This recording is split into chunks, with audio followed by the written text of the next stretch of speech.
អ្នកដែលផ្សព្វផ្សាយដំណឹងល្អដំណឹងល្អជាអ្នកបរិម្នាក់ដែលជាសំទានពីគេដែលជាជួយអ្នកដទៃឲ្យពួកគាត់មានចិត្តសប្បុរសដែលជាជួយអ្នកដទៃឲ្យពួកគាត់ទទួលស្គាល់ថាក្នុងលក្ខណៈជាបុត្រធីតារបស់ព្រះជាម្ចាស់យើងមានកិត្តិយសនៅពេលដែលយើងរួមចំណែកក្នុងសប្បុរសធម៌របស់ព្រះជាម្ចាស់ជំរាបសួរបងប្អូនទាំងអស់គ្នាថ្ងៃនេះជាថ្ងៃពិសេសជាថ្ងៃអាទិត្យទី3ក្នុងរដូវអប់រំពិសេសរដូវត្រនំរដូវ40ថ្ងៃដែលយើងបានចាប់ផ្ដើមចិត្ត3អាទិត្យកន្លះហើយពិតជាសប្បាយមែនទែនដែលយើងជួបជុំគ្នានៅថ្ងៃនេះដើម្បីស្ដាប់ព្រះបន្ទូលហើយរីកពិចារណាអំពីការត្រាស់ហៅរបស់យើងថ្ងៃនេះជាថ្ងៃពិសេសដែរដែលថាជាថ្ងៃ TV សិទ្ធិនារីដូច្នេះខ្ញុំសូមជូនពរឲ្យនារីទាំងអស់ដែលកំពុងស្ដាប់ធម្មទេសនាប្រុងស្មារតីរីកពិចារណាអំពីការត្រាស់ហៅរបស់ពួកគាត់យក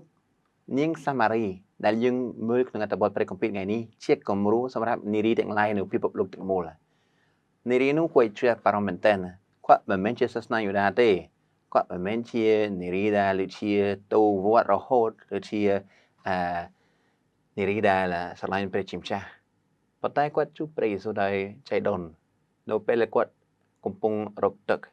ដើម្បីចិញ្ចឹមខ្លួននិងគ្រួសាររបស់គាត់ហើយនៅពេលនោះព្រះយេស៊ូវមានសំណួរមួយសម្រាប់គាត់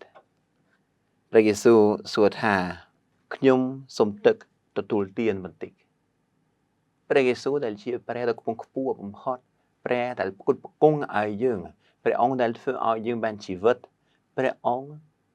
ទទួលទានពីនាងសាម៉ារីព្រះអង្គមានព្រះបន្ទូលថាខ្ញុំសូមទឹកទទួលទានបន្តិចព្រះជាអស្ចារ្យមែនទែនបងប្អូនច្រើនដងច្រើនសារយើងគិតថាព្រះជាម្ចាស់ផ្គត់ផ្គង់ឲ្យយើងប៉ុន្តែពេលនោះព្រះយេស៊ូវគាត់ព្រះハរតីបន្ទាបព្រះអង្គធ្វើជាអ្នកសំទានពីយើងហើយយើងដែលជាមនុស្សដែលមានចិត្តចង្អៀតចាប់ផ្ដើមមានចិត្តសប្បុរសឡើងវិញពិតជាអស្ចារ្យយើងទាំងក្រូទាំងមានទាំងប្រុសទាំងស្រីទាំងបរទេសទាំងខ្មែរមានឱកាសមួយនៅពេលដែលយើងមានចិត្តអាណិតមេត្តាឃើញព្រះយេស៊ូវសោយទុក្ខលំបាកលើជត់ឆ្កាងយើងមានឱកាសមួយដើម្បីមានចិត្តមេត្តាឡើងវិញហើយយើងជាអាណិតមេត្តាដល់ការជឿចាប់របស់ព្រះអង្គរាល់ថ្ងៃសុក្រយើងធ្វើដំណើរគោរពជត់ឆ្កាងយើងទៅតាមព្រះគ្រីស្ទហើយយើងច្រៀងជាមួយព្រះនាងម៉ារីដើម្បីធ្វើឲ្យចិត្តរបស់យើងសង្វេគមួយយ៉ាងហើយមានចិត្តអាណិតមេត្តាចំពោះព្រះយេស៊ូវដែលរងទុក្ខលំបាករងទុក្ខវេទនាដោយសារអំពើបាបរបស់យើងប៉ុន្មានឆ្នាំកន្លងមកអត់ដឹងថាបងប្អូនមានចូលរួមអត់ប៉ុន្តែសម្រាប់ប៉ាប Francisco ព្រះអង្គទ្រង់ធ្វើព្រះរាជដំណើរទៅកាន់ប្រទេសសៀមហើយនៅពេលនោះទ្រង់មានព្រះបន្ទូលដែលធ្វើឲ្យខ្ញុំទូលបង្គំខ្ញុំមានដូចជាចំណាប់អារម្មណ៍យ៉ាងខ្លាំងសម្រាប់ប៉ា Francisco មានព្រះបន្ទូលថាតើសាសនាទូតជាអ្នកណាតែអ្នកណាជាអ្នកផ្សព្វផ្សាយដំណឹងល្អសាសនាទូតអ្នកផ្សព្វផ្សាយដំណឹងល្អជាបរិម្នាក់ដែលជាទទួលទានហើយនេះជាអ្វីដែលគួរចាប់អារម្មណ៍ដែលសាច់ច្រើនដងច្រើនសាច់យើងគិតថាសាសនាទូតជាមនុស្សដែលពូកែជួយមនុស្សក្រីក្រពូកែរៀបចំសកម្មភាពសបាយពូកែចែកអំណោយផ្ទុយទៅវិញសម្រាប់ប៉ាបមានព្រះបន្ទូលដែលធ្វើឲ្យយើងយល់ថាអ្នកដែលផ្សព្វផ្សាយដំណឹងល្អ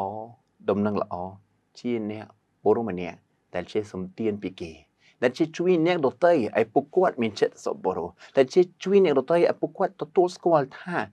ក្នុងលក្ខណៈជាបុត្រធីតារបស់ព្រះជាម្ចាស់យើងមានកិត្តិយសនៅពេលដែលយើងរួមចំណែកក្នុងសប្បុរសធម៌របស់ព្រះជាម្ចាស់ហើយនេះជាអ្វីដែលព្រះយេស៊ូវទ្រង់កំពុងប្រព្រឹត្តនៅពេលដែលព្រះអង្គសន្ទនា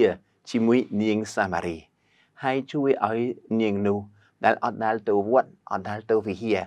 ចាប់ផ្ដើមមានចិត្តសប្បុរសហើយជួយបរិទេម្នាក់ដែលនាងមិនទាន់ស្គាល់ទេ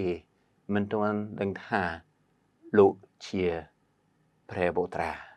ពិតជាអស្ចារ្យមែនទែនហើយបងប្អូនក្នុងវិទិមួយនេះខ្ញុំសូមឲ្យបងប្អូនគិតពិចារណាអំពីរបៀបដែលបងប្អូនអាចរួមចំណែកក្នុងសប្បុរសធម៌របស់ព្រះជាម្ចាស់ទោះបីក្រយ៉ាងណាទោះបីខ្វះទ្រព្យសម្បត្តិយ៉ាងនេះបងប្អូនចូលទទួលស្គាល់ថា ក្នុងលក្ខណៈជាបុត្រធីតារបស់ព្រះជាម្ចាស់យើងមានកិត្តិយសនៅពេលដែលយើងរួមចំណែកក្នុងសប្បុរសធម៌របស់ព្រះជាម្ចាស់